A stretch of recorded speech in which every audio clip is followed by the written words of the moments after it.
Hi friends, good afternoon and welcome back to my channel Arpita Shetty's Kannada vlogs. ಎಲ್ಲರೂ ಹೇಗಿದ್ದೀರಾ? ಎಲ್ಲರೂ ಚೆನ್ನಾಗಿದ್ದೀರಾ ಅನ್ಕೋತೀನಿ.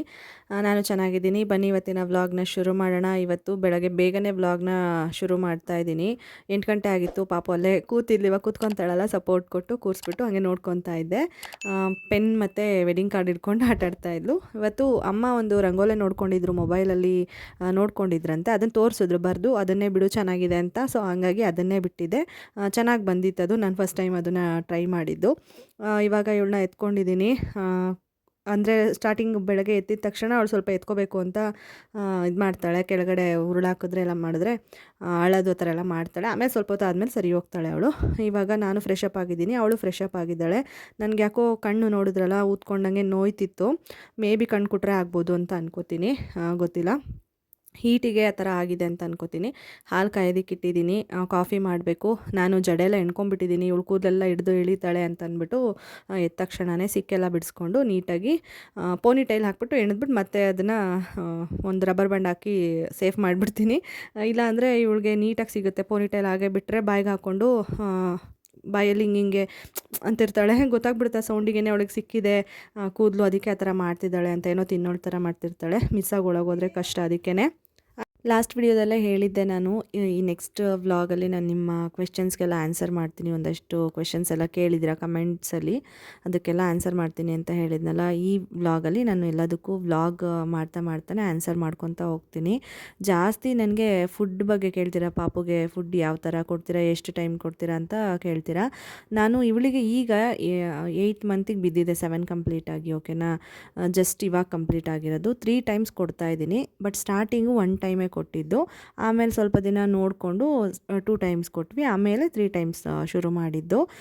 ಇವಳಿಗೆ ರಾಗಿ ಸರಿ ಕೊಡ್ತೀವಿ, ಮತ್ತು ಅನ್ನನ ತುಪ್ಪ ಮತ್ತು ಜೀರಿಗೆ ಮೆಣಸು ಹಾಕ್ಬಿಟ್ಟು ಸಾರ್ದು ಏನು ತಿಳಿ ಇರುತ್ತೆ ಅದು ಹಾಕಿ ಅನ್ನನೂ ಕೊಡ್ತೀವಿ. ಮಧ್ಯಾಹ್ನದ ಹೊತ್ತು ಅನ್ನ, ರಾತ್ರಿ ಹೊತ್ತು ಅನ್ನ. ಸ್ವಲ್ಪನೇ, ಅವಳೇನು ಜಾಸ್ತಿ ಕ್ವಾಂಟಿಟಿ ತಿನ್ನಲ್ಲ. ಜಸ್ಟ್ ನಾವು ತಿನ್ನೋದ್ರಲ್ಲಿ ಒಂದು ತುತ್ತು ಇರುತ್ತೆ, ಆ ಚಿಕ್ಕ ತುತ್ತು ಅಷ್ಟು ತಿಂತಾಳೆ. ಫೋರ್ಸ್ ಮಾಡೋದಕ್ಕೆ ಹೋಗೋದಿಲ್ಲ ನಾನು. ಸ್ಟಾರ್ಟಿಂಗ್ ಏನಾದರೂ ಅವಳು ತಿಂದಿಲ್ಲ ಅಂದರೆ ಮಾತ್ರ ಒಂದು ಸ್ವಲ್ಪ ಆಟಾಡಿಸ್ಕೊಂಡು ತಿನ್ಸೋದಕ್ಕೆ ನೋಡ್ತೀನಿ. ಒಂದು ತುತ್ತು ತಿಂದರೆ ಓಕೆ ಅವಳು. ಆಮೇಲೆ ಅವರೇ ಕ್ವಾಂಟಿಟಿ ಜಾಸ್ತಿ ಮಾಡ್ಕೊತಾರೆ. ಮಕ್ಕಳಿಗೆ ಅದು ಬರುತ್ತೆ ಆಟೋಮೆಟಿಕ್ಕಾಗಿ.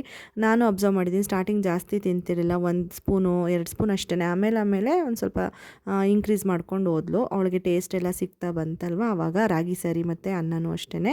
ಫ್ರೂಟ್ಸಲ್ಲಿ ನಾವು ಅವಳಿಗೆ ಏಲಕ್ಕಿ ಬಾಳೆಹಣ್ಣು ಕೊಡ್ತೀವಿ. ಡೈಲಿ ಒಂದೊಂದು ಏಲಕ್ಕಿ ಬಾಳೆಹಣ್ಣು ಸಂಜೆ ಹೊತ್ತು ಕೊಡ್ತೀನಿ. ಏಲಕ್ಕಿ ಬಾಳೆಹಣ್ಣು ಏನಾದರೂ ಹಣ್ಣಾಗಿಲ್ಲ ಅಥವಾ ಇಲ್ಲ ಅಂದರೆ ಸಜ್ಜಿಗೆ ಥರ ಮಾಡಿಬಿಟ್ಟು ಒಂದು ಚೂರು ಬೆಲ್ಲ ಹಾಕ್ಬಿಟ್ಟು ಕೊಡ್ತೀನಿ ಅಷ್ಟೇ, ತುಪ್ಪ ಹಾಕ್ಬಿಟ್ಟು. ಅದು ರೇರು, ಏನಾದರೂ ಫ್ರೂಟ್ಸ್ ಇಲ್ಲ ಅಂತ ಅಂದರೆ. ಆ್ಯಪಲ್ ಕೊಟ್ಟಿದ್ದೀನಿ ಇಲ್ಲಿವರೆಗೂ. ಕ್ಯಾರೆಟ್ ಕೊಡ್ತೀನಿ ಅವಳಿಗೆ. ಕ್ಯಾರೆಟ್ ಅಂದರೆ ಏನು ಮಾಡ್ತೀನಿ ಅಂದರೆ, ಸಾಂಬಾರಲ್ಲಿರುತ್ತಲ್ವಾ ಅದನ್ನೇ ತೆಗೆದು ಸ್ಮ್ಯಾಶ್ ಮಾಡಿಬಿಟ್ಟು ಅನ್ನದ ಜೊತೆಗೆ ಅದ್ರ ಜೊತೆಗೆ ಸೇರಿಸಿ ಕೊಟ್ಬಿಡ್ತೀನಿ. ಇವಾಗ ಮೊದಲಾದರೆ ಪ್ಯೂರಿ ಥರ ಮಾಡಿಕೊಡ್ತಿದ್ದೆ.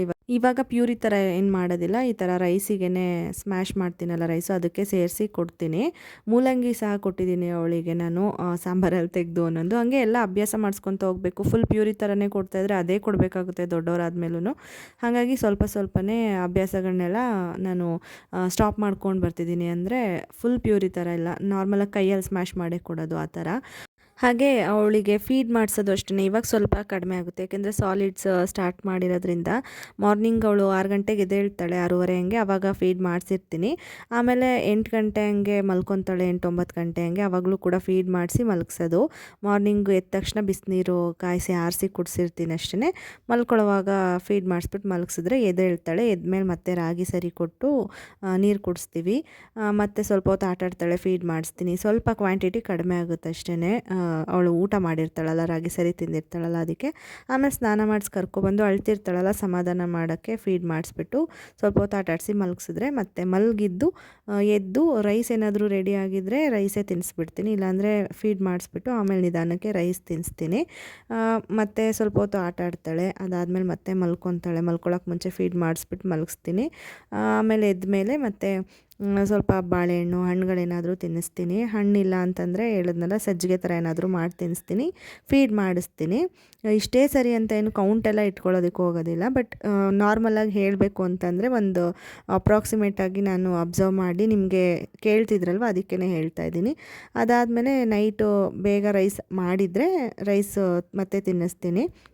ಇಲ್ಲ ಅಂದರೆ ಫೀಡ್ ಮಾಡಿಸ್ಬಿಟ್ಟು ಆಮೇಲೆ ರೈಸ್ ಎಲ್ಲ ರೆಡಿ ಆದಮೇಲೆ ಅವಳಿಗೆ ಅನ್ನ ತಿನ್ನಿಸ್ಬಿಟ್ಟು ಮಲಗಿಸ್ತೀವಿ. ಆ ಥರ ಇನ್ನು ಮಲ್ಕೊತಾಳೆ. ನೈಟ್ ಟೈಮು ಒಂದು 2 to 3 ಟೈಮ್ಸ್ ಫೀಡ್ ಮಾಡಿಸ್ತೀನಿ ಅಷ್ಟೇ.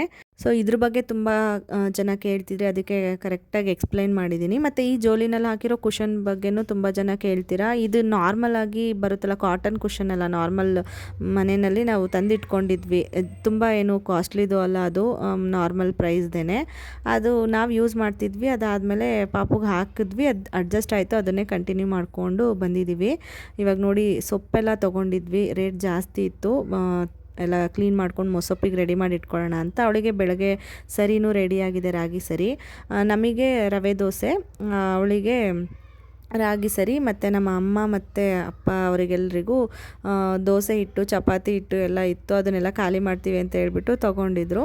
ಇವಾಗ ಅವಳಿಗೆ ಸರಿ ತಿನ್ನಿಸ್ತಾ ಇದ್ದೀನಿ. ಹಾಗೆ ನಾನು ಇವಳಿಗೆ ಬಳಸೋದು ಹಸು ತುಪ್ಪ. ಅದು ಶೀತ ಆಗೋದಿಲ್ಲ ಅಂತ ಹೇಳ್ಬಿಟ್ಟು ಹಸು ತುಪ್ಪ ಬಳಸ್ತೀವಿ. ಇಲ್ಲೇ ಸಿಗುತ್ತೆ, ಬೆಣ್ಣೆ ಸಿಗುತ್ತೆ. ಬೆಣ್ಣೆ ತಂದು ಕಾಯಿಸ್ಬಿಟ್ಟು ತುಪ್ಪ ಮಾಡಿಕೊಂಡು ಅವಳಿಗೆ ಸಪ್ರೇಟಾಗಿ ಇಟ್ಕೊಂಡಿದ್ದೀವಿ. ಹಸು ತುಪ್ಪ ಬಳಸ್ತೀವಿ ಅವಳಿಗೆ. ಮತ್ತು ನೆಕ್ಸ್ಟ್ ಕ್ವೆಶ್ಚನ್ ಬಂದು ಡೈಪರ್ ಬಗ್ಗೆ. ಡೈಪರ್ ಯಾವ್ದು ಯೂಸ್ ಮಾಡ್ತೀರಾ, ಹೇಗೆ ಯೂಸ್ ಮಾಡ್ತೀರಾ, ಮತ್ತು ಕ್ಲಾತ್ ಡೈಪರ್ ಬಗ್ಗೆನೂ ಕೇಳಿದ್ದೀರಾ. ಕ್ಲಾತ್ ಡೈಪರ್ದು ಹೇಳ್ಬಿಡ್ತೀನಿ. ಅದು ನಾನು ತರಿಸ್ದೆ, ಬಟ್ ಅದನ್ನು ಯೂಸ್ ಮಾಡೋದಕ್ಕೆ ನನಗೆ ಇಷ್ಟ ಆಗ್ತಿಲ್ಲ. ಏಕೆಂತಂದರೆ ಮಳೆಗಾಲದಲ್ಲಂತೂ ಕೇಳಲೇಬೇಡಿ, ಒಣಗೋದೇ ಇಲ್ಲ. ಜಾಸ್ತಿ ಇಟ್ಕೋಬೇಕು. ಜಾಸ್ತಿ ಇಟ್ಕೊಂಡ್ರೂ ಒಂದು 12 ಆದರೂ ಇಟ್ಕೊಬೇಕಾಗುತ್ತೆ, ಒಂದು ಒಣಗಿ ಒಂದು ಯೂಸ್ ಮಾಡೋದಕ್ಕೆ. ಬೇಗ ವೆಟ್ ಆಗಿಬಿಡುತ್ತೆ. ಲೀಕೇಜ್ ಪ್ರಾಬ್ಲಮ್ಮು ಇತ್ತು ಅದರಲ್ಲಿ. ಮತ್ತು ವಾಶ್ ಮಾಡಿದ್ರೆ ಒಣಗೋದಕ್ಕೂ ತುಂಬ ಟೈಮ್ ತೊಗೋತಿತ್ತು. ಹಾಗಾಗಿ ನಾನು ಅದನ್ನೇನು ಸ್ವಲ್ಪ ಯೂಸ್ ಮಾಡಿದೆ. ಅದಾದಮೇಲೆ ಒಂದು ಅಲ್ಲಿ ನಮ್ಮ ಮನೆಯಲ್ಲಿ ಉಳ್ಕೊಂತು, ಒಂದು ಇಲ್ಲಿದೆ, ಇನ್ನೇನು ಒಂದೇ ಇದೆ ಅಂದ್ಬಿಟ್ಟು ಅದನ್ನಂತೂ ಯೂಸೇ ಮಾಡ್ತಾಯಿಲ್ಲ ನಾನು. ಅದ್ರ ಬದಲು ಲಂಗೋಟ್ಸ್ ಬರುತ್ತೆ ನೋಡಿ ಇವಾಗ, ಅದನ್ನೇ ಯೂಸ್ ಮಾಡ್ಕೊಬೋದು ಅಂತ ಅನ್ಕೋತೀನಿ. ಒಂದು ಸ್ವಲ್ಪ ಜಾಸ್ತಿ ತರಿಸ್ಕೊಂಬಿಟ್ರೆ ಅದನ್ನೇ ಯೂಸ್ ಮಾಡ್ಬೋದು ಚಿಕ್ಕ ಚಿಕ್ಕ ಮಕ್ಕಳಿಗೆಲ್ಲ. ಇವಳಿಗೆ ಏನಂತಂದರೆ ನಾನು ಡೈಪರ್ಸ್ ಯೂಸ್ ಮಾಡ್ತೀನಿ, ರೆಗ್ಯುಲರ್ ಬೇಸಿಸಲ್ಲೇ ಯೂಸ್ ಮಾಡ್ತೀನಿ. ಮಾರ್ನಿಂಗ್ ಸ್ನಾನ ಮಾಡಿಸ್ಕೊಂಡು ಕರ್ಕೊಂಬಂದ ತಕ್ಷಣ ಒಂದು ಹಾಕ್ತೀನಿ, ಮಲ್ಕೊತಾಳೆ. ಮಲಗಿದ್ದು ಎದ್ದ ಮೇಲೆ ಚೇಂಜ್ ಮಾಡಿಬಿಡ್ತೀನಿ. ಅಂದರೆ ಡೈಪರ್ ಫ್ರೀ ಟೈಮ್, ಇನ್ನು ನಾರ್ಮಲ್ ಶಾರ್ಟ್ಸು ಪ್ಯಾಂಟ್ಸು ಹಾಕ್ತೀನಿ ಸಂಜೆವರೆಗೂ.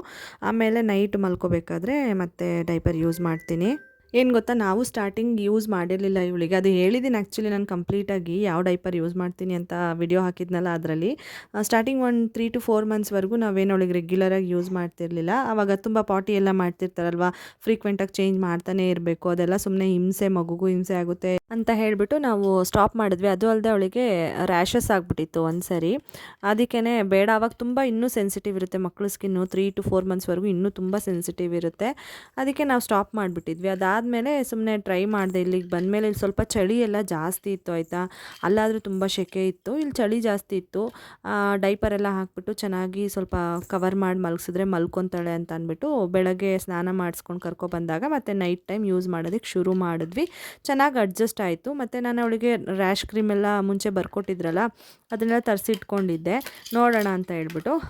ಬಟ್ ಇವಳಿಗೆ ಅದೇ ಫಸ್ಟ್ ಆ್ಯಂಡ್ ಲಾಸ್ಟ್ ರ್ಯಾಷಸ್ ಎಲ್ಲ ಆಗಿದ್ದು. ನಾನು ಡೈಪರ್ ಯೂಸ್ ಮಾಡೋದಕ್ಕೆ ಶುರು ಮಾಡಿದ್ಮೇಲೆ ಒಂದು ಸರಿನೂ ರ್ಯಾಷಸ್ ಆಗಿಲ್ಲ. ಯಾಕೆಂದರೆ ಇವಳಿಗೆ ರೆಗ್ಯುಲರಾಗಿ ನಾನು ಹರಳೆಣ್ಣೆ ಅಪ್ಲೈ ಮಾಡ್ತೀನಿ. ಅದು ಕೂಡ ಯೂಸ್ ಮಾಡ್ಬೋದು. ಯಾಕೆಂದರೆ ಮಾಯ್ಶ್ಚರೈಸರ್ ಅಥವಾ ರ್ಯಾಶ್ ಕ್ರೀಮು, ಕೋಕೋನಟ್ ಆಯಿಲು ಯಾವುದಾದ್ರೂ ಯೂಸ್ ಮಾಡಿ ಅಂತ ಹೇಳ್ಬಿಟ್ಟು ಡಾಕ್ಟರ್ಸ್ ಹೇಳ್ತಾರೆ. ಮತ್ತು ಡಾಕ್ಟರ್ಸು ಡೈಪರ್ನ ಯೂಸ್ ಮಾಡಲೇಬೇಡಿ ಅಂತ ಏನು ಸಜೆಸ್ಟ್ ಮಾಡಲ್ಲ. ಅದಕ್ಕೆ ಒಂದು ಸ್ವಲ್ಪ ರೂಲ್ಸ್ ಆ್ಯಂಡ್ ರೆಗ್ಯುಲೇಷನ್ಸ್ ಅಂತಲೇ ಹೇಳ್ಬೋದು, ಅದೆಲ್ಲ ಇರುತ್ತೆ. ಅದನ್ನು ಫಾಲೋ ಮಾಡಿಬಿಟ್ಟು ಮತ್ತು ಹೈಜಿನಿಕ್ಕಾಗಿ ಇಟ್ಕೊಂಡು ಯೂಸ್ ಮಾಡಿದ್ರೆ ಯಾವುದೇ ರೀತಿ ತೊಂದರೆ ಇಲ್ಲ, ಆರಾಮಾಗಿ ಯೂಸ್ ಮಾಡ್ಬೋದು. ಅಂದರೆ ಫ್ರೀಕ್ವೆಂಟಾಗಿ ಚೇಂಜ್ ಮಾಡ್ತಾ ಇರಬೇಕು ಡೈಪರ್ನ. ವೆಟ್ ಆಗಿದ್ರು ಹಾಗೆ ಬಿಡೋದು, ಪಾಟಿ ಮಾಡಿದ್ರು ಹಾಗೆ ಬಿಡೋದು, ಮತ್ತು ಸೂಸು ಎಷ್ಟು ಸರಿ ಪಾಸ್ ಮಾಡಿದೆ ಮಗು ಅಂತ ನೋಡ್ಕೊಳ್ದೇ ಇರೋದು, ಮತ್ತು ಫ್ರೀಕ್ವೆಂಟಾಗಿ ಡೈಪರ್ ಫ್ರೀ ಟೈಮ್ ಕೊಡದೇ ಇರೋದು, ಇದೆಲ್ಲ ಮಾಡಿದೆ.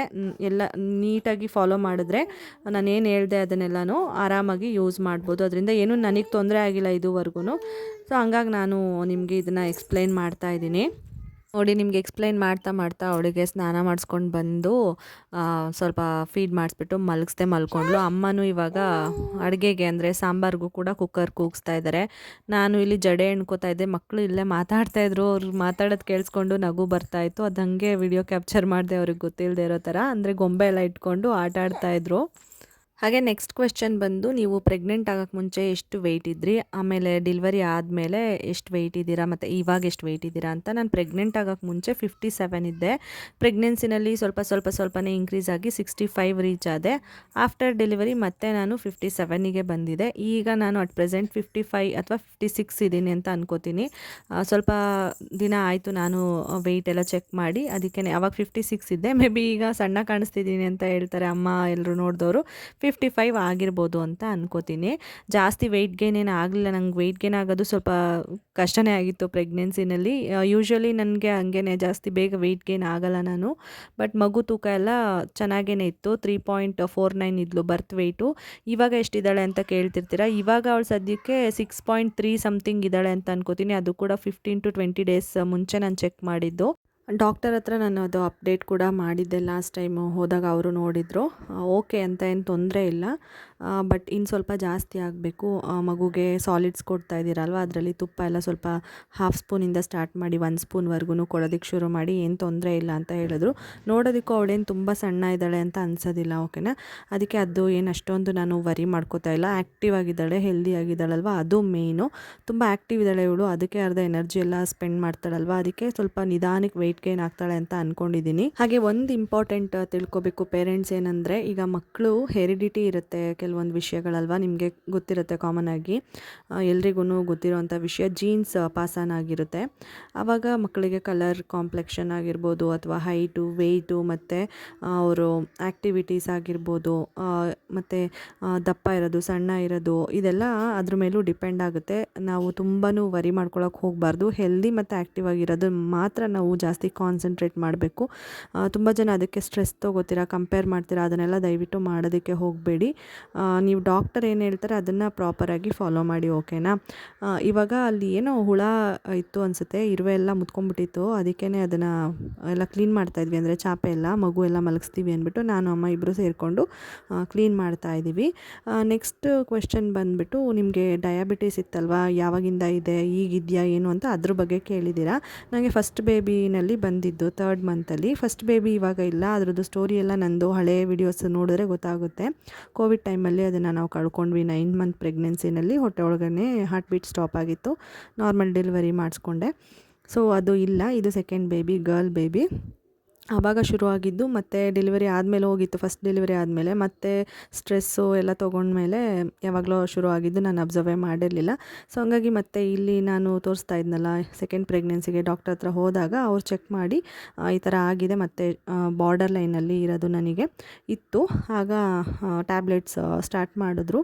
ಅದಾದಮೇಲೆ ಪ್ರೆಗ್ನೆನ್ಸಿ ಕನ್ಫರ್ಮ್ ಆದಮೇಲೆ ಇನ್ಸುಲಿನಿಗೆ ಶಿಫ್ಟ್ ಓವರ್ ಆಗಿ ನಾನು ಫುಲ್ ಪ್ರೆಗ್ನೆನ್ಸಿ ಇನ್ಸುಲಿನ್ ತೊಗೊಂಡೆ. ಅದಾದಮೇಲೆ ಸ್ವಲ್ಪ ದಿನ ತೊಗೊಂಡೆ. ಆಮೇಲೆ ಅದು ನನಗೆ ನಾರ್ಮಲ್ ಬಂದಂಗೆ ಅನಿಸ್ತು. ನಾನು ರೆಗ್ಯುಲರಾಗಿ ಮಾನಿಟರ್ ಮಾಡ್ತಾಯಿದ್ದೆ ನಾನೇ ಮನೆಯಲ್ಲಿ ಶುಗರ್ ಲೆವೆಲ್ಸ್ ಎಲ್ಲ. ಸೊ ಹಂಗಾಗಿ ನಾರ್ಮಲ್ ಇದೆ ಅಂತ ಅಪ್ಡೇಟ್ ಕೊಟ್ಟಾಗ ಡಾಕ್ಟರು ಈಗ ಸದ್ಯಕ್ಕೆ ಯಾವ ಮೆಡಿಕೇಷನ್ಸು ಬೇಡ ಅಂತ ಹೇಳಿದರೆ, ಯಾವುದೇ ರೀತಿ ಮೆಡಿಕೇಷನ್ಸ್ ತೊಗೋತಾ ಇಲ್ಲ, ಬಟ್ ಒಂದು ಕಣ್ಣಿಟ್ಟಿರಬೇಕು ಅದ್ರ ಮೇಲೆ, ಯಾವಾಗಲೂ ಮಾನಿಟರ್ ಮಾಡ್ಕೋತಾ ಇರಿ. 1 ವಾರಕ್ಕೋ 15 ಡೇಸ್ಗೋ 1 ಮಂತ್ಗೂ ಒಂದು ಸರಿ ಚೆಕ್ ಮಾಡ್ತಾಯಿರಿ ಅಂತ ಹೇಳಿದ್ರು. ಸೊ ಆ ಥರ ಮೇಂಟೈನ್ ಮಾಡಿಕೊಂಡು ಬರ್ತಾಯಿದ್ದೀನಿ. ಇವಾಗ ಇವಳಿಗೆ ವಿಟಮಿನ್ D3 ಡ್ರಾಪ್ಸ್ ಹಾಕ್ತಾಯಿದ್ದೀನಿ. ಕೂರಿಸ್ಕೊಂಡು ಹಾಕೋಕ್ಕೆ ಹೋದರೆ ಹಾಕಿಸ್ಕೊಂಡಿಲ್ಲ, ಕೊನೆಗೆ ಮಲಗಿಸ್ಕೊಂಡು ಸ್ವಲ್ಪ ಹೈಟ್ ಮಾಡಿಕೊಂಡು ಹಾಕ್ತಾಯಿದ್ದೀನಿ. ಹೈಟಲ್ಲಿ ಇಟ್ಕೊಂಡು ಹಾಕಿದ್ರೆ ಅಷ್ಟು ಸುಲಭವಾಗಿ ನೆತ್ತಿಗೆ ಏರೋದಿಲ್ಲ, ಓಕೆನಾ. ನಾನು ಮುಂಚೆ ಒಂದು ವ್ಲಾಗಲ್ಲಿ ಹೇಳಿದ್ದೀನಿ, ನಾನು ಮಲ್ಕೊಂಡು ಫೀಡ್ ಮಾಡಿಸ್ತೀನ ಅಂತ ಕ್ವೆಶ್ಚನ್ ಮಾಡಿದ್ರಿ ಅಂತ. ಅದಕ್ಕೆ ಆನ್ಸರ್ ಕೊಟ್ಟಿದ್ದೆ, ಮಾಡಿಸ್ತೀನಿ. ಬಟ್ ಅದೇನೆಂದರೆ ಸ್ವಲ್ಪ ಅವಳಿಗೆ ಹೈಟ್ ಮಾಡ್ಕೊತೀನಿ, ಹೈಟ್ ಮಾಡಿಕೊಂಡು ತಲೆ ಹತ್ರ ಫೀಡ್ ಮಾಡಿಸ್ತೀನಿ ಮಲ್ಕೊಂಡು. ಯಾಕೆಂದರೆ ನಮಗೂ ಕೂಡ ರೆಸ್ಟ್ ಬೇಕಾಗುತ್ತೆ. ಸ್ಟಾರ್ಟಿಂಗ್ ಡೇಸಲ್ಲಂತೂ ನಿಜವಾಗ್ಲೂ C-ಸೆಕ್ಷನ್ ಆದಾಗ ಕೂತ್ಕೊಂಡು ಕುಡ್ಸೋಕ್ಕಾಗುತ್ತಾ, ಯಪ್ಪ ಎಷ್ಟು ಕಷ್ಟ ಇರ್ತಿತ್ತಲ್ವ ಅವಾಗೆಲ್ಲ. ಈಗಾದರೆ ಓಕೆ ಕುಡಿಸ್ಬೋದು ಕೂತ್ಕೊಂಡು, ಬಟ್ ಆವಾಗಿಂದ ಪ್ರಾಕ್ಟೀಸ್ ಮಾಡ್ಕೊಂಡು ಬಂದಿದ್ದೀನಲ್ವ, 2 ಅಭ್ಯಾಸ ಮಾಡಿಸಿದ್ದೀನಿ ಅವಳಿಗೆ. ಆ ಥರ ಎಲ್ಲ ನೆತ್ತಿಗೆ ಏರೋದಿಲ್ಲ.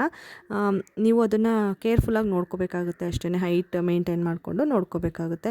ಹಾಗಂತ ಕೂತ್ಕೊಂಡು ಕುಡಿಸ್ದಾಗ ನೆತ್ತಿಗೆ ಏರಲ್ಲ ಅಂತ ಏನಿಲ್ಲ. ನನಗೂ ಎಕ್ಸ್ಪೀರಿಯೆನ್ಸ್ ಆಗಿದೆ, ಕೂತ್ಕೊಂಡು ಕುಡಿಸ್ದಾಗಲೂ ಒಂದೊಂದ್ಸರಿ ನೆತ್ತಿಗೆ ಏರಿಸ್ಕೊತಾಳೆ. ಓವರ್ಫ್ಲೋ ಆದಾಗ ಮಕ್ಕಳಿಗೆ ಗೊತ್ತಾಗಲ್ಲ, ಫಾಸ್ಟಾಗಿ ಮಾಡ್ತಾರಲ್ವ, ನಾವು ಏನೇ ಕಂಟ್ರೋಲ್ ಮಾಡಿ ಕೊಟ್ರು ಒಂದೊಂದ್ಸರಿ ನೆತ್ತಿಗೆ ಏರಿಸ್ಕೊತಾರೆ. ಆವಾಗ ಸಡನ್ನಾಗಿ ಅವ್ರನ್ನ ನಿಲ್ಲಿಸ್ಕೊಂಡು, ಅಂದರೆ ಸ್ಟ್ರೈಟ್ ಮಾಡಿಕೊಂಡು ಬೆನ್ನನ್ನು ನೀಳ್ಸಿದ್ರೆ ಸ್ವಲ್ಪ ಕಂಟ್ರೋಲ್ ಆಗುತ್ತೆ ಅಷ್ಟೇ. ಅದೊಂದು ಗೊತ್ತಿದ್ರೆ ಪರವಾಗಿಲ್ಲ. ಹಾಗೆ ಇನ್ನೊಂದು ಕ್ವೆಶ್ಚನ್ ಏನಂದರೆ ವುಡ್ ಕೊಡ್ತೀರಾ ಅಂತ. ವುಡ್ ನಾನು ಸ್ಟಾರ್ಟಿಂಗ್ ಅದನ್ನು ಹೇಳಿದ್ದೀನಿ ಆ್ಯಕ್ಚುಲಿ ಸ್ಪೆಸಿಫೈ ಮಾಡಿನೇ ನಾನು ಹೇಳಿದೆ ಒಂದು ವಿಡಿಯೋದಲ್ಲಿ. ಅವಳಿಗೆ ಒಂದು ಸ್ಟಾರ್ಟಿಂಗ್ ಸ್ವಲ್ಪ ದಿನ ಕೊಟ್ವಿ, 1 ಮಂತ್ವರೆಗೂ ಏನೂ ಕೊಟ್ಟಿರಲಿಲ್ಲ, ಜಸ್ಟ್ ಕಾಲಿಕ್ 8 ಡ್ರಾಪ್ಸ್ ಥರ ಕೊಟ್ಟಿದ್ರಲ್ಲ ಅದನ್ನು ಹಾಕ್ತಿದ್ವಿ. ಆಮೇಲೆ ನೋಡೋಣ ವುಡ್ ಹಾಕಿ ಸ್ವಲ್ಪ ಅವಳಿಗೆ ಕಾಲಿಕ್ ಪೇನ್ ಎಲ್ಲ ಜಾಸ್ತಿ ಇರ್ತಿತ್ತು ಆ ಟೈಮಲ್ಲಿ ಅಂದ್ಬಿಟ್ಟು ಟ್ರೈ ಮಾಡಿದ್ವಿ. ಒಂದು 15 to 20 ಡೇಸ್ ಏನೋ ಕೊಟ್ವಿ, ಒಂದು ದೊಡ್ಡ ಬಾಟ್ಲಲ್ಲಿ ಕಾಲು ಭಾಗನೂ ಇಲ್ಲ. ಅದೇನು ವರ್ಕ್ ಆಗಿಲ್ಲ ಅಂದ್ಬಿಟ್ಟು ನಾನು ನಿಲ್ಲಿಸ್ಬಿಟ್ಟೆ, ಬೇಡ ಕೊಡೋದು ಅಂತ, ಅಷ್ಟೇ ಕೊಟ್ಟಿದ್ದು. ಅದಾದಮೇಲೆ ಏನೂ ಕೊಡೋಲ್ಲ. ಈಗ ಏನಾದರೂ ಹೊಟ್ಟೆ ನೋವು ಬಂದರೆ ಕಾಲಿಕೈಡ್ ಡ್ರಾಪ್ಸ್ ಇದೆ, ಅದನ್ನು ಯೂಸ್ ಮಾಡ್ತೀನಿ ಅಷ್ಟೇ. ಅದು ಬಿಟ್ಟರೆ ವಿಟಮಿನ್ D3 ಡ್ರಾಪ್ಸು ದಿನ ಮಧ್ಯಾಹ್ನ ಹಾಕ್ತೀನಿ. ಬೆಳಗ್ಗೆ ಟೈಮು ಹಿಮೋಗ್ಲೋಬಿನ್ ಹೆಚ್ಚೋದಕ್ಕೆ ಅಂದ್ಬಿಟ್ಟು ಒಂದು ಡ್ರಾಪ್ಸ್ ಕೊಟ್ಟಿದ್ದಾರೆ, ಅದನ್ನು ಯೂಸ್ ಮಾಡ್ತಾಯಿದ್ದೀನಿ ಅಷ್ಟೇ. ಇವಾಗ ಒಳಗೆ ಹಾಕ್ತಾ ಇರೋದು ಡ್ರಾಪ್ಸು. ಪಾಟಿ ಮಾಡಿದ್ಲೇನೋ ಅಂತ ಹೇಳ್ಬಿಟ್ಟು ನೋಡ್ತಾ ಇದೆ, ಗ್ಯಾಸ್ ರಿಲೀಸ್ ಮಾಡ್ತಾ ಇದ್ಲು ಅಂತ ಹೇಳ್ಬಿಟ್ಟು. ಇವಾಗ ಅವಳು ಮಾರ್ನಿಂಗ್ ಎದ್ದೇಳುವಾಗಲೇ ಪಾಟಿ ಮಾಡಿರ್ತಾಳೆ, ಕೆಲವೊಂದು ಸರಿ ದಿನಕ್ಕೆ 2 ಸರಿನೂ ಮಾಡ್ತಾಳೆ. ಸೊ ಹಂಗಾಗಿ ಅವಳು ಫುಡ್ ಮೇಲೆ ಡಿಪೆಂಡ್ ಆಗುತ್ತೆ, ಡೈಜೆಷನ್ ಆಗ್ತಾ ಇರುತ್ತಲ್ವ, ಹಂಗಾಗಿ ಜುಟ್ಟೆಲ್ಲ ತೆಗೆದು ಹಾಕೋಣ ಅಂತ ಹಾಕ್ತಾಯಿದ್ದೀನಿ. ಇದಂತೂ ದಿನಕ್ಕೆ ಎಷ್ಟು ಸರಿ ಹಾಕ್ತೀನೋ ಕೌಂಟ್ಲೆಸ್ ಹಾಕ್ತಾನೇ ಇರ್ತೀನಿ. ನನಗೆ ಸೆಕ್ಷನ್ ಆಗಿರೋದ್ರಿಂದ ಬ್ಯಾಕ್ ಪೇಯ್ನ್ ಬಗ್ಗೆ ಮತ್ತು ಸ್ಟಿಚಸ್ ಪೇಯ್ನ್ ಬಗ್ಗೆನೂ ಕೇಳಿದ್ದೀರಾ. ಬ್ಯಾಕ್ ಪೇಯ್ನ್ ಅಂತೂ ನನಗೆ ಸೆಕ್ಷನ್ ಆಗಿದೆ, ಅದಕ್ಕೆ ಬ್ಯಾಕ್ ಪೇಯ್ನ್ ಬರ್ತಿದೆ ಅಂತ ಇಲ್ಲ. ಮುಂಚೆಯಿಂದನೂ ನನಗೆ ಬಟ್ಟೆ ಎಲ್ಲ ಕೈಯಲ್ಲಿ ವಾಶ್ ಮಾಡಿದ್ರೆ ಬ್ಯಾಕ್ ಪೇಯ್ನ್ ಬರ್ತಿತ್ತು, ಅದೇ ಮಾಮೂಲಿ ಥರನೇ ಇದೆ ಅಷ್ಟೇ. ಈಗ ಸ್ಟಿಚಸ್ದೇನೆಂದರೆ ನನಗೆ ಪೇಯ್ನ್ ಎಲ್ಲ ಏನೂ ಇಲ್ಲ, ಕೆಲವೊಂದು ಸರಿ ರೇರಾಗಿ ಇಚ್ಚಿಂಗ್ ಅಂತ ಅನಿಸುತ್ತೆ ಅಷ್ಟೇ. ಮೇ ಬಿ ಅದು ಒಳಗಡೆ ಎಲ್ಲ ಗಾಯ ವಾಸಿ ಆಗೋದಕ್ಕೆ ಅಂತ ಅಮ್ಮ ಹೇಳ್ತಿರ್ತಾರೆ, ಅದಕ್ಕೆ ಇರ್ಬೋದು ಅಂತ ಅನ್ಕೋತೀನಿ. ಪೇಯ್ನ್ ಎಲ್ಲ ಏನೂ ಆಗೋಲ್ಲ, ಕೆಲಸ ಎಲ್ಲ ಜಾಸ್ತಿ ಮಾಡಿದ್ರೆ ಪೇಯ್ನ್ ಆಗೋದು ಆ ಥರ ಏನಾಗಲ್ಲ. ನಾರ್ಮಲಾಗಿ ಮುಂಚೆ ಹೆಂಗೆ ಜಾಸ್ತಿ ಕೆಲಸ ಆದಾಗ ಸ್ಟ್ರೈನ್ ಆಗ್ತಿತ್ತೋ ಆ ಥರನೇ ಫೀಲ್ ಆಗುತ್ತೆ ಅಷ್ಟೇ. ಈಗ ಊಟ ಮಾಡೋಣ ಅಂತ ಮಾಡ್ತಾಯಿದ್ದೀನಿ. ಮೊಸೊಪ್ಪು ಸಾಂಬಾರು, ರೈಸು, ಜೊತೆಗೆ ಸ್ವಲ್ಪ ಉಪ್ಪಿನಕಾಯಿ ಹಾಕೊಳ್ಳೋಣ ಅಂದ್ಬಿಟ್ಟು ಹಾಕೋತಾ ಇದ್ದೀನಿ. ಇದೊಂಥರ ಉಪ್ಪಿನಕಾಯಿ ನನಗೆ ಚೆನ್ನಾಗಿ ಅನಿಸ್ತಿದೆ, ರೆಡಿಮೇಡ್ ಮಾಮೂಲಿ ನಿಂಬೆಹಣ್ಣಿಂದು ಉಪ್ಪಿನಕಾಯಿ, ನೆಂಚ್ಕೊಳ್ಳೋಕೆ ಚೆನ್ನಾಗಿರುತ್ತೆ ಅಲ್ವಾ, ಅದಕ್ಕೇ.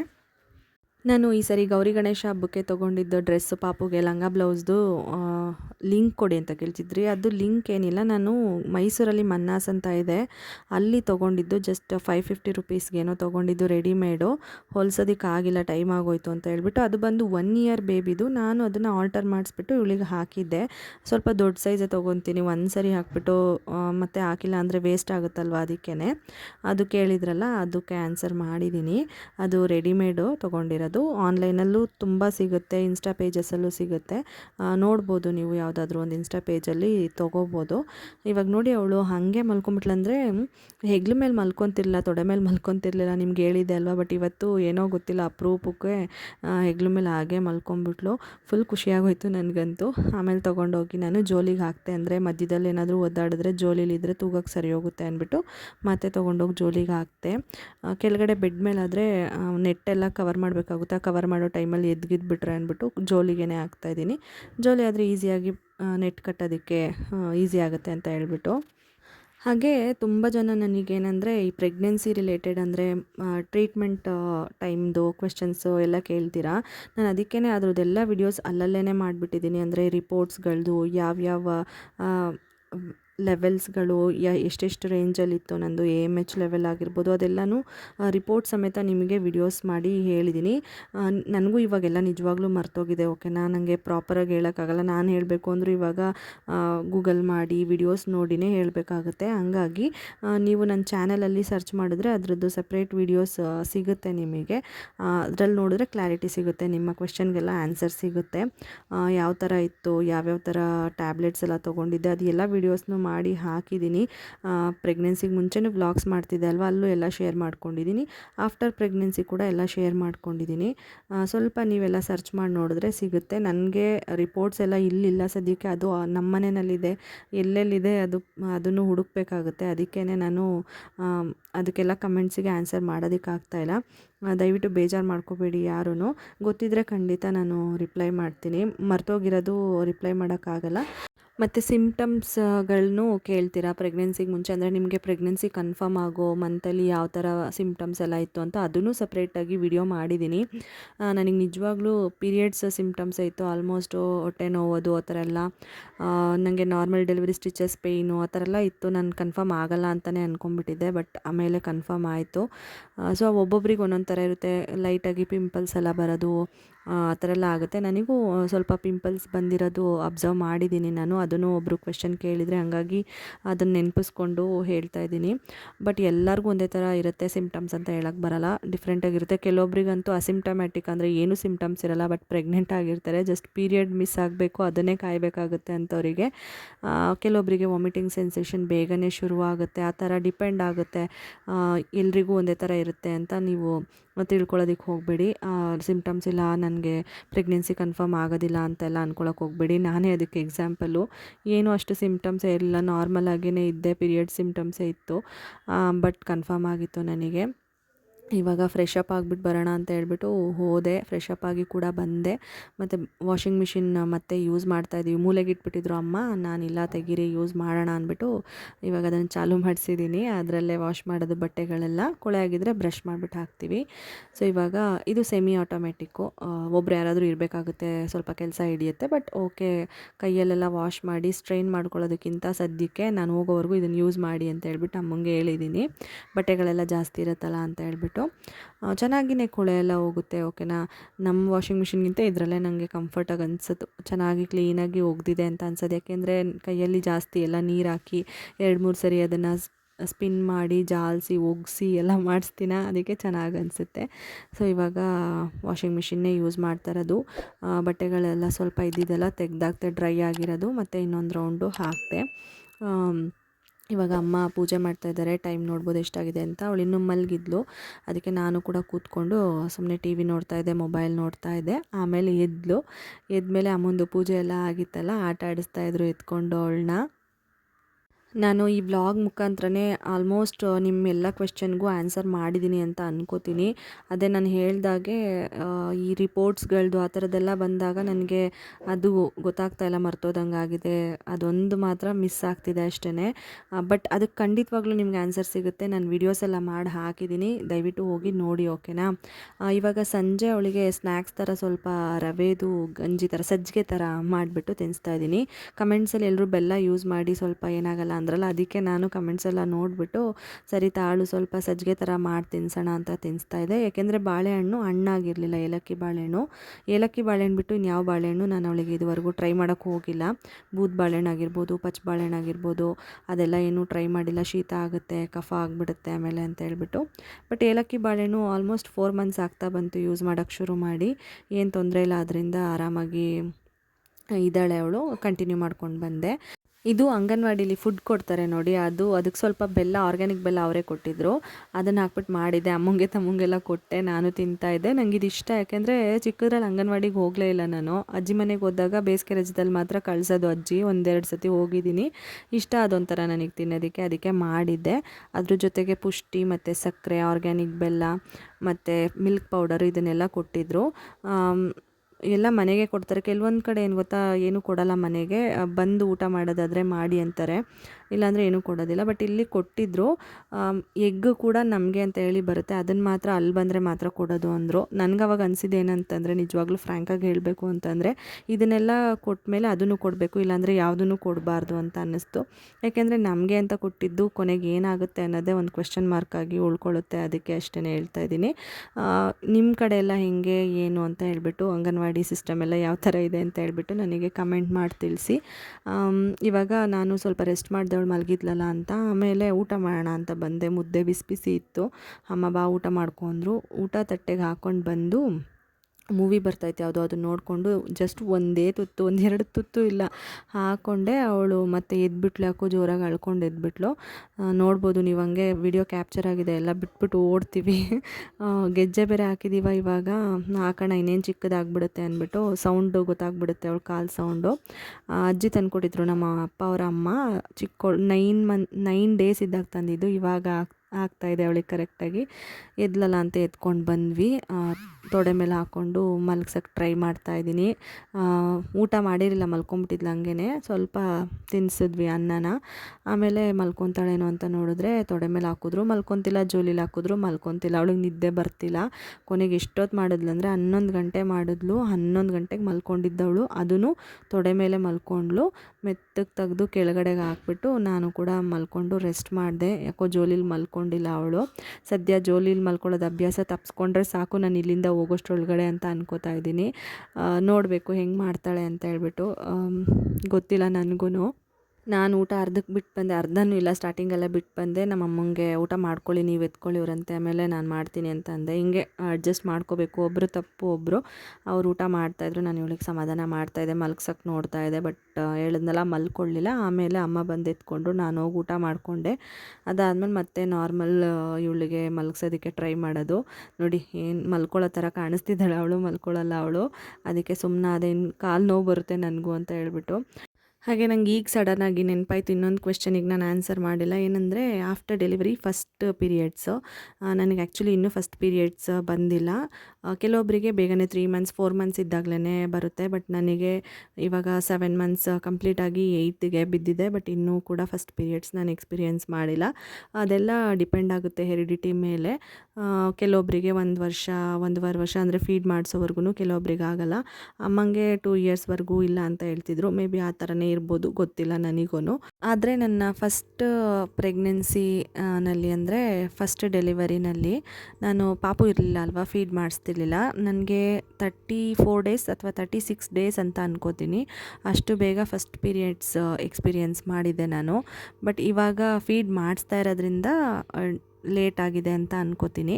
ನಾನು ಹೇಳ್ದಾಗೆ ಅದು ಒಬ್ಬೊಬ್ಬರ ಮೇಲೆ ಡಿಪೆಂಡ್ ಆಗುತ್ತೆ. ಕೆಲವೊಬ್ರು ಬೇಗ ಆಗ್ತಾರೆ, ಕೆಲವೊಬ್ರು ಲೇಟಾಗಿ ಆಗ್ತಾರೆ. ಇವಾಗ ನೋಡಿ ಆಟಾಡ್ತಾನೆ ಇದ್ದಾಳೆ. ಇನ್ನು ನಾನು ಇಲ್ಲಿಗೆ ವ್ಲಾಗ್ನ ಎಂಡ್ ಮಾಡೋಣ ಅಂತ ಅನ್ಕೋತಾ ಇದ್ದೀನಿ. ನಿಮ್ಮೆಲ್ಲ ಕ್ವೆಶ್ಚನ್ಸ್ಗೂ ಆನ್ಸರ್ ಮಾಡಿದ್ದೀನಿ ಅಂತ ಅಂದ್ಕೊಂಡು ಈ ವ್ಲಾಗ್ನ ಇಲ್ಲಿಗೆ ಎಂಡ್ ಮಾಡ್ತಾ ಇದ್ದೀನಿ. ನಿಮಗೆ ವ್ಲಾಗ್ ಇಷ್ಟ ಆಗಿದರೆ, ವಿಡಿಯೋ ಇಷ್ಟ ಆಗಿದ್ರೆ ದಯವಿಟ್ಟು ಲೈಕ್ ಮಾಡೋದನ್ನು ಮರಿಬೇಡಿ, ಕಮೆಂಟ್ ಕೂಡ ಮಾಡಿ. ಹಾಗೆ ನೀವು ಯಾರಾದರೂ ಇನ್ನೂ ನನ್ನ ಚಾನಲ್ನ ಸಬ್ಸ್ಕ್ರೈಬ್ ಮಾಡ್ಕೊಳ್ದೆ ಹಾಗೆ ವಿಡಿಯೋಸ್ನ ನೋಡ್ತಾ ಇದ್ದರೆ ದಯವಿಟ್ಟು ಸಬ್ಸ್ಕ್ರೈಬ್ ಮಾಡಿಕೊಂಡು ನನ್ನ ಚಾನಲ್ಗೆ ಸಪೋರ್ಟ್ ಮಾಡಿ. ಲೈಕ್ ಮಾಡೋದ್ರಿಂದ ನನಗೂ ಕೂಡ ಮೋಟಿವೇಶನ್ ಸಿಗುತ್ತೆ. ವಿಡಿಯೋನ ನಿಮ್ಗೆ ಇಷ್ಟ ಆಗಿದೆ ಅಂತ ಕೂಡ ನನಗೆ ಗೊತ್ತಾಗುತ್ತೆ. ಹಾಗಾಗಿ ವಿಡಿಯೋ ಎಲ್ಲ ನೋಡಾದ್ಮೇಲೆ ಲೈಕ್ ಮಾಡೋದನ್ನು ಮರಿಬೇಡಿ. ನಾನು ಮತ್ತೆ ನೆಕ್ಸ್ಟ್ ವ್ಲಾಗಲ್ಲಿ ಸಿಗ್ತೀನಿ. ಅಲ್ಲಿವರೆಗೂ please be safe, be healthy and thank you so much for watching my video. Bye.